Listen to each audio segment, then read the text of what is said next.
take a deep breath. I feel like I haven't been live for ages. I know it's just been a few days, but it has been intense days where I felt like a lot happened at the same time, not so much. Anyway, welcome back. I am so excited today. It's been a long time I wanted to come on live and talk about this, and I was just waiting for the time where I feel the download and the expression of it coming through. So here I am. How to activate your psychic abilities, your magic, how to connect with the spirit world and all that jazz. That's what we were talking about. I hope you're ready to jump on board. Because let me tell you a story. For a very long time, I was in my spiritual closet. And I understand now why, because it's gonna come with the fourth bullet point that I have to share with you. But it has a lot to do with witch wound, where, you know, if you speak your truth and if you talk about those things, you're the weirdo, or worse, the crazy bitch, or you're just insane, or you lost your mind, or you're just up there. So it creates a lot, it's moving through a lot of fear, and it's not just individual, right? It's ancestral.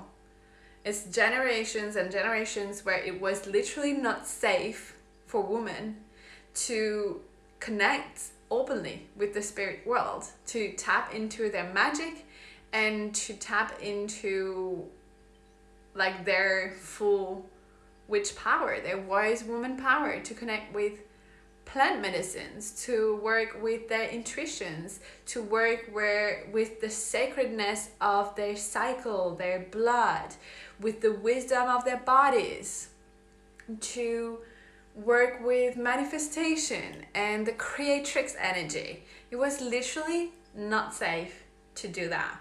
So it's present within our bodies, it's present within our very DNA. So it's 100% normal that we can be in a spiritual closet for a long time. And it happened to me. It was way easier to come out having a girlfriend than actually like being the weirdo spiritual thing, let me tell you. So what I want to share today is 4 steps to activate your spiritual goddess and to tap into the magic of this world. And when I say magic, is how to access your angels, guide, your spirit team, even sometimes spirit animals, and just feel the support of higher realms, of beings of light, of the universe.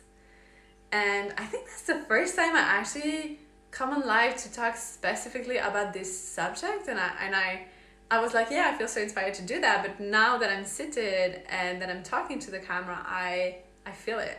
I feel it. Do you feel it? I feel it. Okay, so, and I literally have my little angel here on the side, on the window. It's beautiful. Anyway, so the very first time to activate your magic and connect with the spirit world, and also tap deeper into your intuition, be more in tune with the vibration of like laying back, you know, leaning back and be like, okay, I'm in flow with the universe. I am directly connected to source, and I receive messages and I receive signs and I communicate with angels, and I'm guided on my path and I'm supported, and I have divine guidance accessible to me all the time. So in order to do that, the first thing that I wanted to share is to be a clear channel. And what does it mean? Drinking your water. I just talked about this in my stories. Like, that sounds so silly and so simple, right? But the water is moving everything. And being a clear channel means that you're doing whatever it takes, your practices. For me, it's meditation. Meditation is a big one, to clear out the mental noise and the craziness in the mind, the thoughts, the monkey mind. Because it's also eating healthy, you know, organic, living, breathing food. No breathing, I don't know. Plants, are they breathing? I don't know. Anyway, just eating healthy, so you're not digesting and processing a lot of things in your system, because this will numb you. This will create that gap between you and source. And the more you feel like a clear channel, moving your body, you know, dancing, yoga, running, whatever, swimming, whatever, it's your way of getting that energy moving in your body. This is how you become a clear channel, because you need to feel like you're open to receive at every single level of this reality. So your body first, right? And then your mind as well. So that's why I love meditation so much. Breath work, just breath work, allowing, you know, energetics to move, trauma and stored energy to move around, all that jazz. This is so important. So and this is so individual, so I truly believe that we all have our own way to become clear channels. Yeah, that's all I'm gonna say about this. At the end of that, I'm gonna do a quick activation at the end of this live. The second one is deep trust and play. That's the second step. In order to connect with higher divine guidance, there is a big part of trusting. Not only trusting like source, God, the universe, your angels, your team to be there and to actually support you, because if you don't believe, like, what the fuck, is not going to show up for you. You have to show that first step. But also trust in yourself when you receive guidance. I remember when I got trained in Reiki, at the very beginning, I was like receiving a lot of visuals and a lot of information, and I was like, you're making this shit up. I was not trusting myself. I was like, okay, that's for everyone else. Everyone else is receiving stuff and guidance and messages and visions, and they have, you know, they channel a lot of things, but I'm making this shit up. Like, it cannot be possible. And since the very beginning that I started actually giving Reiki and offering Reiki healing sessions, I connect deeply with spirit animals. So I always have one or two, sometimes more, animals coming into the sessions and sharing guidance and sharing wisdom. And in the beginning I was like, this cannot be. Like, this is so different from everything that I knew existed, and that was so different from everything I was taught. Like, nobody taught me that I could connect with spirit animals. Like, come on, you know, like, and I laugh about it because, yeah, it's so hard to talk about it, and now it's so normal, and now I'm like, yeah, of course, duh. But I remember a time where it was like so out there and so woohoo and woo woo, whatever they say in English.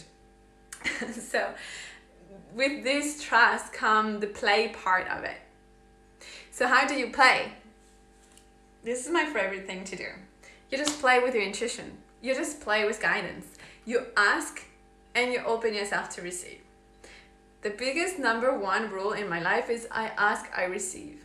So in order to actually receive, the receiving part is not just to be open and to do all the work around like allowing yourself to receive and leaning into your feminine energy, which is a big part of receiving, but it's also just like opening your eyes, not having expectation on what you, like how you will receive what you're asking for. So to play with that is, for example, asking, I'm giving you just a very simple example, like asking like, okay, if I'm on the right path, I'm gonna choose a symbol or something. Like if I'm connected with you, I'm talking to my angels or my divine support, my team, and I'll be like, okay, so show me a beetle. That's actually something that I did. Show me a beetle. And usually the signs, they come in 3. That's what I came to realize. Like I've heard that from, I don't remember, I think it was like communicating with like people that passed away. And I was like, okay, it's the same energy, right? Spirit is the same. So if I want to connect with my angels, that's the same. And it's like agreeing on something you invite into your life. It can be a number, it can be just, I said, a beetle, or any other sign like a pyramid or whatever it is. And then releasing that into trust, leaning back and opening yourself to receive. And it's just crazy how it shows up, because you may be expecting it to show up as like, oh, I want to actually see a beetle. I say it for that example that I did a few months ago. But you actually like walking in front of the TV and suddenly they are talking about a beetle and you don't know how. Or you're expecting it to see it in a certain way and you actually receive a symbol, you see a symbol on the street that you never saw before. Anyway, releasing the expectation and just playing. You can also play with your own, developing your psychic abilities and your intuition. You can play with like, that's what I love to do. If you have a street nearby and you see cars coming, you're just trying to guess the color of the next car. And you're just trying to tap into your intuition and how it feels when it's the intuition, because sometimes it's going to be the mind and sometimes it's going to be your intuition, and the two in the body feels very different. And just playing with that, experiencing, like we often, and myself included, like myself first, like we get so serious about the spiritual things, right? We go into the shadow work and it becomes like, but this energy that we are trying to, this frequency is very playful. So we just want to play and explore and see and ask and receive and just being that exchange. This is where trust is really important. If you are trying so hard, like it's not gonna work, because why would your team of support show up if you're not actually trusting that they're here? Yeah. Okay, the third step and the third important thing to, in my perspective, in my opinion, is community. That's why I absolutely love to gather in women's circles. I have my next women's circle coming June 12th. It's gonna be so magical. It's online and we connect and we do all the witchy magic. And this is why when you have other people, that gives you permission to believe in something, to tap deeper into your gifts that hold that space for you. It's like an amplifier. It just amplifies your magic and your powers and your intuition and your ability to connect with higher realms of consciousness. So find yourself a nice support group where it's safe to explore that. If you know, sometimes it just needs that. You just need someone to show you it's possible to believe in something, and it clicked for you. So coming into those sacred spaces of rituals, of deep connection, that is so magical and powerful because it amplifies it. It's nice if you can do it by yourself, but usually if you didn't grow up in such a community, it's really difficult to tap into that because you're all by yourself. I don't say it's impossible. I just say that it's so much better to have help, support, unconditional love and support, and to be in those magical spaces to activate that spiritual goddess energy. And the last one is to heal the witch wound. That's what I mentioned in the beginning. Women have been persecuted, killed, burned for using this magic, their intuition, to come into circles and to share the wisdom of their bodies, of their deep connection with the spirit world, right? So even if that term is now claimed by a lot of people, myself included, I love to think of myself as a witch, it's heavy. It's heavy as hell. Because there's a lot of ancestral trauma linked to that.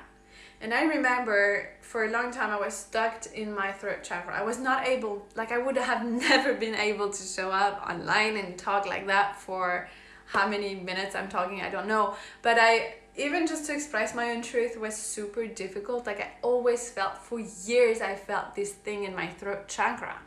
And I knew it and I felt it and I knew what it was, but I couldn't move through that. And it took my heart to break open to free my voice as well. Yeah. I wish it was not like that, but that's like how it happened for me.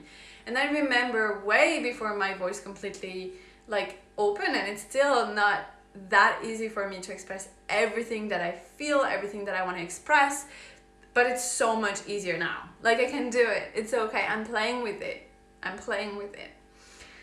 But about, I would say a year and a half ago, I was in Netherlands still, and I met with that beautiful healer, and we did this healing session, and I was like so stored in my throat, and we traveled back to past lives and like to that time where it was not safe to be a woman and to be expressed, because you could literally die from it. So it's all linked. It's not just your expression, right? That's a whole different topic of like expressing yourself, but also connecting to those realms and having access to that is like requires us to do the work of moving through that fear of being seen as the weirdo. We need to come out of our spiritual closet. It's so necessary. And I know a lot of us are doing that right now, but we are still somehow hiding. We are still somehow doing it for ourselves, but not talking about it. But I dream that it becomes the norm, that we can all talk about those things, those experiences, trusting our intuitions more, leading with our intuitions, leading with connecting with your ability to see energy, to feel energy, to hear energies, to connect with spirit, to work with the energetics, to work with that word that I still don't really have the vocabulary for, because I've been in the closet for so long. But I need to do that work, because when I'm doing that work, we're doing that work all together. And that's why, again, community is everything. So it's like a muscle. Like everyone has intuition. Everyone has psychic abilities. You may be more into vision. Maybe you can see stuff. Maybe you can hear stuff. Clairaudience, clairvoyance, clairsentience, or maybe you just have this deep knowing. You don't know how you know, but you know.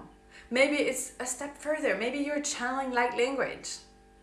Maybe you're channeling like you're just an open channel and you just don't know where information is coming from, but you're doing it, you're receiving it. And how to use it, how to combine this with like the physical and come to union between the two. That's a deep initiation work that I guide my beautiful soulmate client within the Awakened Goddess Mentorship. So if you want to join, this is open. I would love to have you. Would love for you to come into that container to explore not only this, but way more. We also work on the physical, getting your dreams come true, working also on the body, working on everything, every obstacles and limits that needs to be overcome for you to be the most liberated, expressed, fulfilled version of you. And not